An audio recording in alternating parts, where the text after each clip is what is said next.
if something mattered to you, you might have to let go of that many times. Meaning that there will be days where you feel so clear about the situation, that you feel so clear about the conclusion that you've reached. And then a few days later, or a few weeks later, or even a few months, or years later, you might find yourself circling back, questioning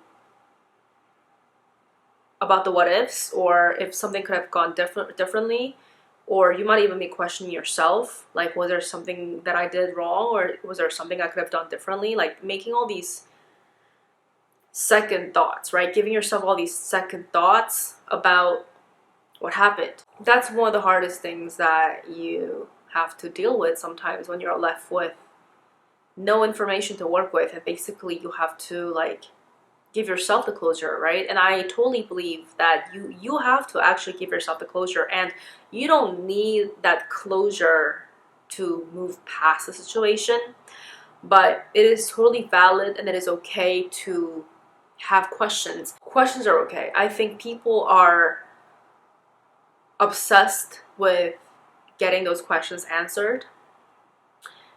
I think that when people fixate on the need to know, that kind of takes away from the process of like discovering those answers, because a lot of those answers that you seek, they don't always come when you're asking. They're going to come out of nowhere most of the time, or you might end up getting those questions answered from another person or from a different situation, or one day it might just click.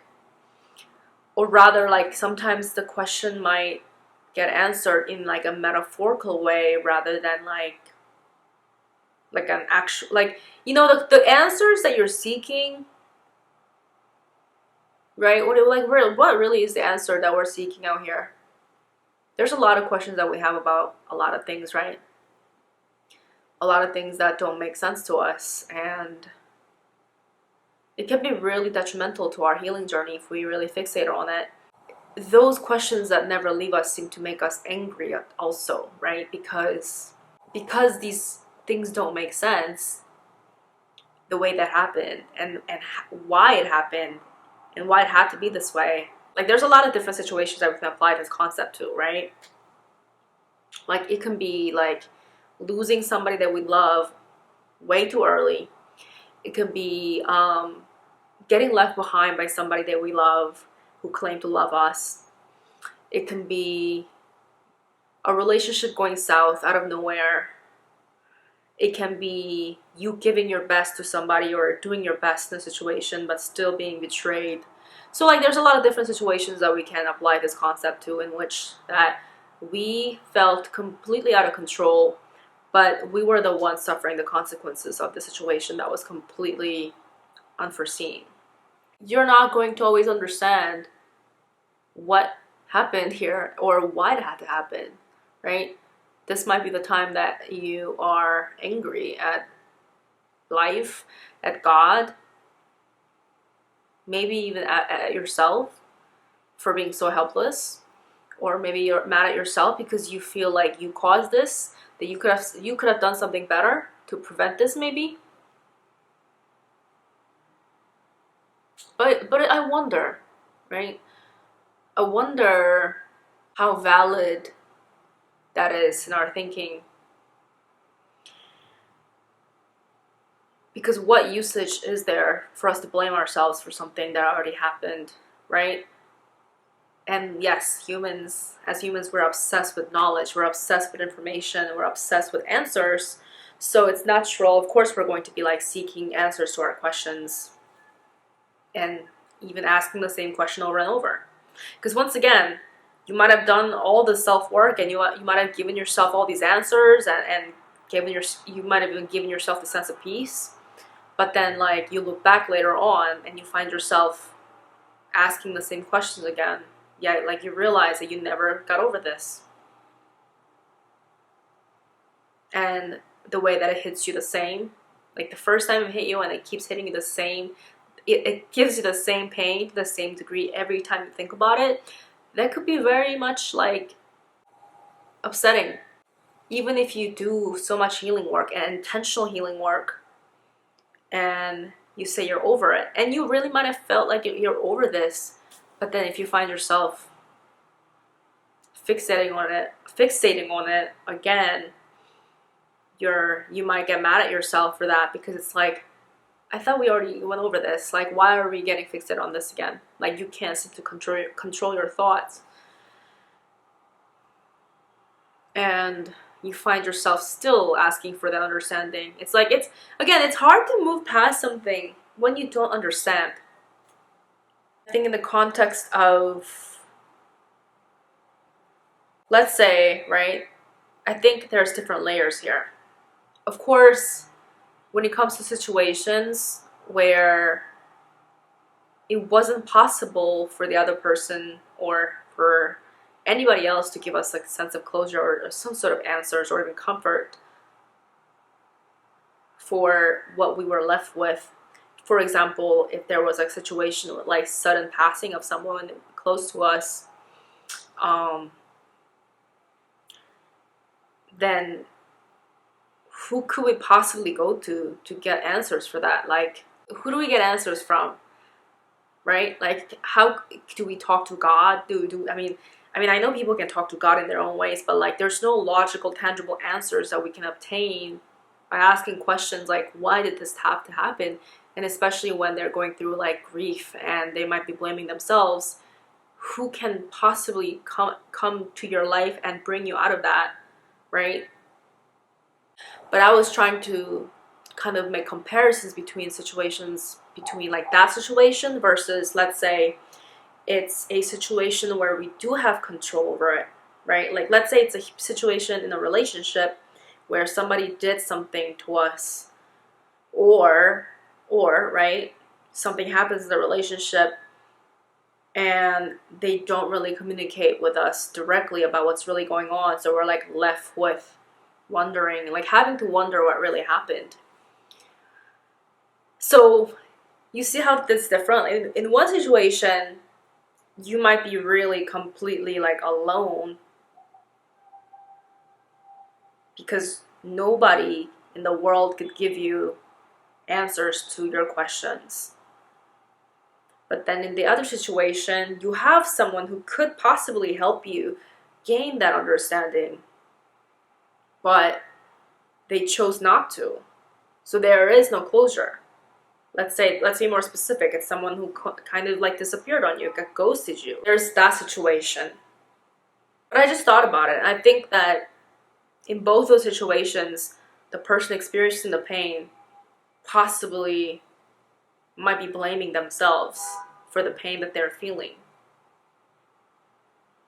I think the times where it might be easier for us to not put the entire blame on ourselves is when we recognize the traumas and abuse that we endure, or if you endured in your early years or recently. And of course, you're not at fault for enduring trauma. What happens to you is never your fault, especially in childhood, right? I think in those cases, it might be easier for you to at least not blame yourself. Because I think what happens when you don't have an understanding is a lot of the times people internalize that and they make it about themselves. This is what I observe a lot with a lot of my private clients, in my private session with my clients. And obviously they come to see me to seek closure for a lot of cases. I mean, every situation is different. So actually for them, it's lucky because it's good because I am in the position where I can give them information that they need to hear. So I'm in the place, in fact, that I can actually give them the closure that they're looking for. So there's that. But here's the thing, right? Just because someone receives a closure, it doesn't really take away from the pain. And again, you might have reached a closure once and you might have reached a state of clarity, but you might circle back later and you might find yourself like fixating on the same questions and emotions again. So there's that. But I have noticed that even with my clients, a lot of them kind of direct the question to themselves. There's a lot of regret there of their own doing. There's a lot of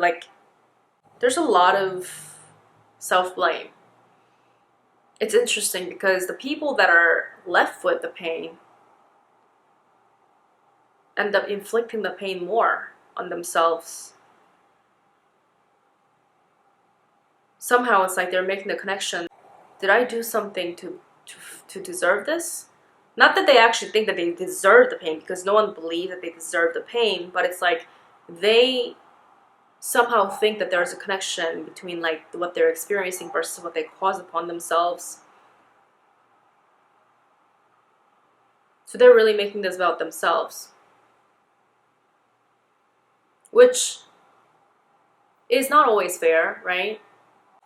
When you don't have closure, it is not your job to seek that closure. It should have been the other person's responsibility to give it to you. Again, I'm speaking about it in a specific context, right? Because like my clients, even when they come to me about a situation where someone just left, or something just went south, or they got betrayed, they got left behind by someone that they love and cared about, even planned this entire future with, and they ask, like, what did I do? What did I do something wrong? They're always asking what they did wrong.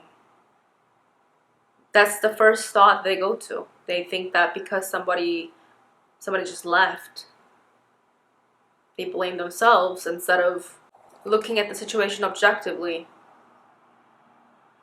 Even with the even with the clients that are dealing with the loss, like of a passing of their loved one, them too,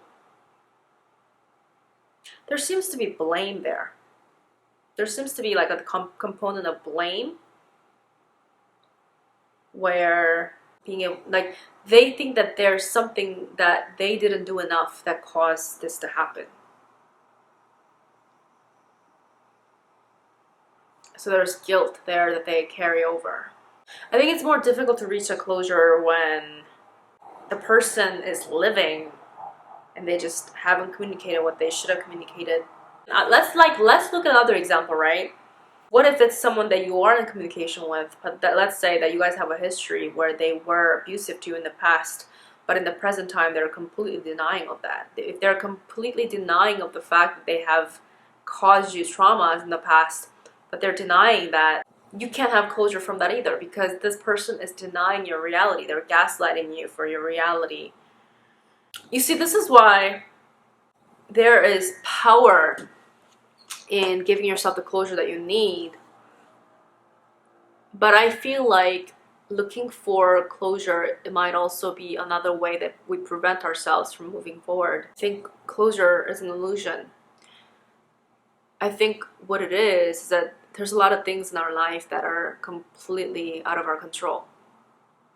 And if we put the power of closure in the hands of somebody else, that is our way of preventing ourselves from moving forward, because we're waiting for something that might never come. We're fixated and we're hurting. We're hurt. I wonder if we're looking for a closure. I wonder if people obsess over this concept of a closure because we're always trying to find ways to mitigate pain.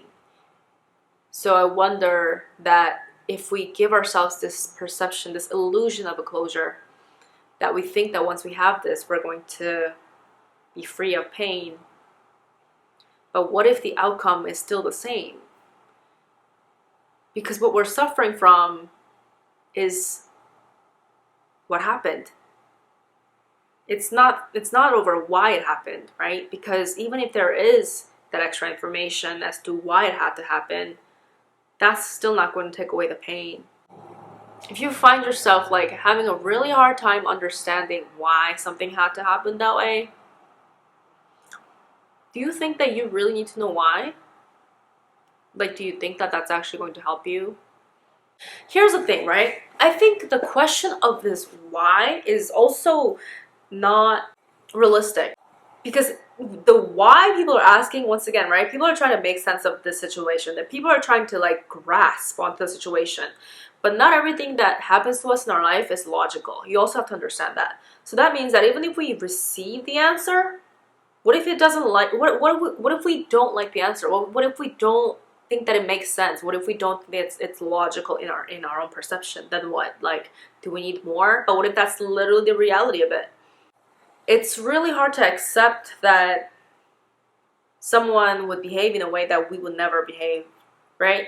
Okay, so I'll give this example. What if, let's say, you've been with somebody for, let's say, 5 years, and you guys were planning the future together, and this person out of nowhere one day says, I don't want to do this anymore, and they cut it off, they cancel all the wedding plans, and they kind of vanish. They kind of like cut you out of their life, and they're gone, right?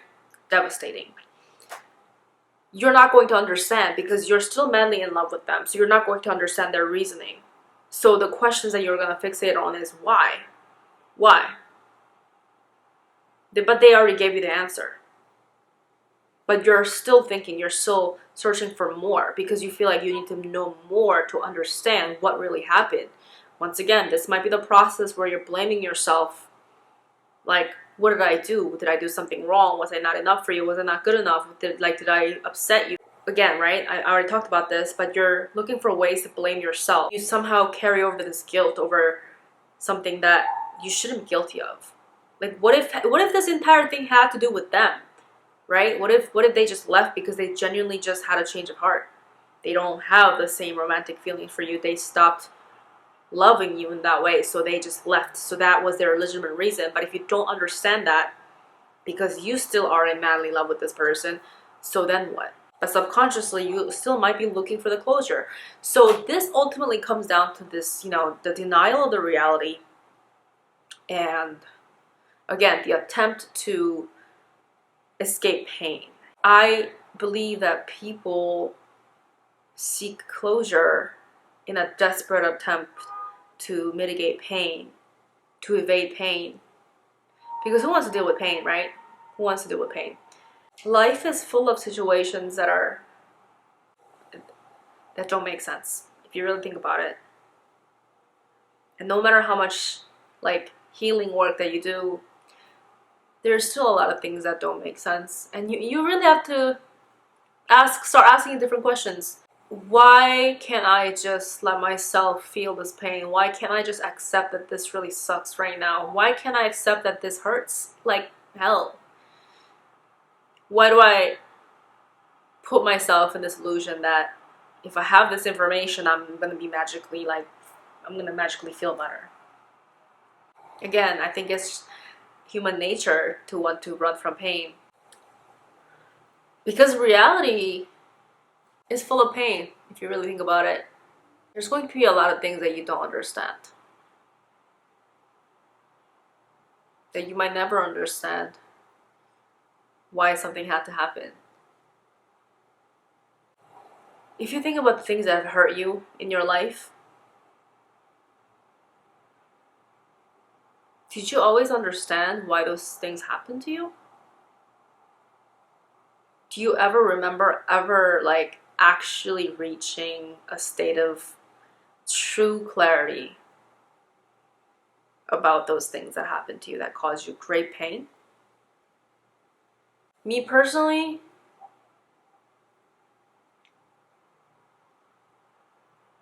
I don't think. You see, if you really take yourself back to your memory lane, and make yourself think about things that really left a remark on you, left an imprint on you. Most of them obviously associated with pain. So those are the things that left an imprint, right? Now obviously I'm talking about more a negative side of memories, the things that really hurt you, right? Things that broke your heart. Do you think that you understand why those things happened? No, right? Do you understand why they had to go so quickly? Do you understand why the person that you love the most in the whole world hurt you so badly? Do you understand why this relationship went south? I'm asking different types of questions from different types of context here. because I really want you to think about it. We don't always understand why something happens to us, guys. We don't always know, and we don't have to know that. We don't always have to understand. And it's okay if you feel like you don't understand. You can only do your best, right? Things are going to happen that are completely out of our control. And it's natural for us to think about what we could have done, what we would have done differently, like if we had another chance. It's natural for us to question ourselves. It's natural for us to second guess. Knowing more is not always going to give you the sense of peace that you think you're going to get. Moving forward means that you accept it for what it is right now, and you accept that you don't have all the answers. And you may never have the answers that you're looking for. And you don't need that to move forward. And if those answers are to be answered, depending on your situations, then those will come to you when it's time. But understand that there's no use in making yourself fester over things that you don't have control over. Life is not supposed to make sense all the time. Sometimes the things that we love most, the things that we want for ourselves for the rest of our life, the things that we love so much are sometimes the things that hurt us the most. How do we explain that? No matter how spiritually evolved you are, and no matter how much you evolve, and no matter how much healing that you do, the pain is not going to lessen. If something was important to you, you might have to let go of that multiple times. You might have to allow yourself to just come back to it multiple times and be sad multiple times. And eventually you'll come to realizations that as long as you are a human, pain is just part of the reality. That's what makes us human, right? We feel, we suffer. Suffering is real, guys. Suffering is real. Hurting is real. And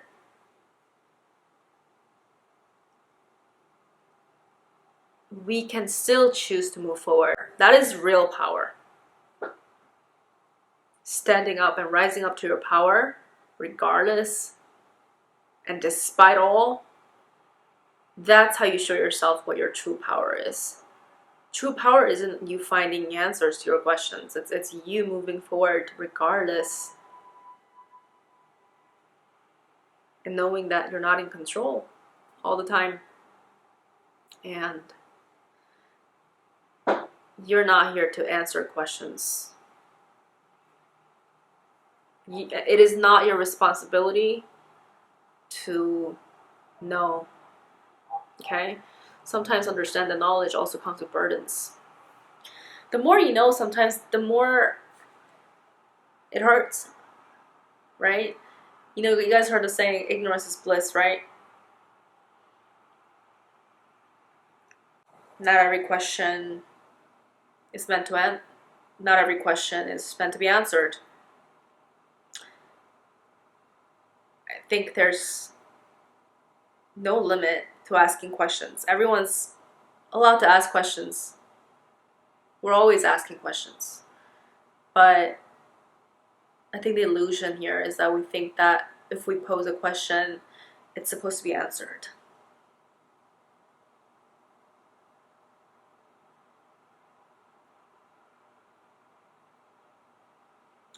Use those questions to maybe sit with yourself more, and maybe like to increase your prayers. The void that you feel because you feel that your life doesn't make sense, maybe sit with yourself and allow yourself to feel what you feel. I have noticed that the void sometimes happens when you are intentionally or unintentionally running from something that you feel deeply within yourself, but then you're trying to deflect those feelings by trying to intellectualize how you feel, by trying to get these questions answered, because you think that getting those questions answered is going to give you the sense of peace so that you don't feel that pain anymore. So in a way, you're running from yourself by trying to give yourself something that is not what you want, that way what you need right now. What you need, you want comfort, you want to be held, you want to be embraced, you don't want to feel pain. So what you have to do is hold yourself. Instead of trying to like feed yourself more knowledge or information, sit with yourself and embrace your pain. It's part of life. You see, this video was not supposed to really give you like any extravagant conclusion, but rather just this humble acceptance that life is full of questions and situations that might never be answered or understood. And that doesn't need to stop you from moving forward and creating more amazing things for yourself. That's what you have to remember. Thanks for watching.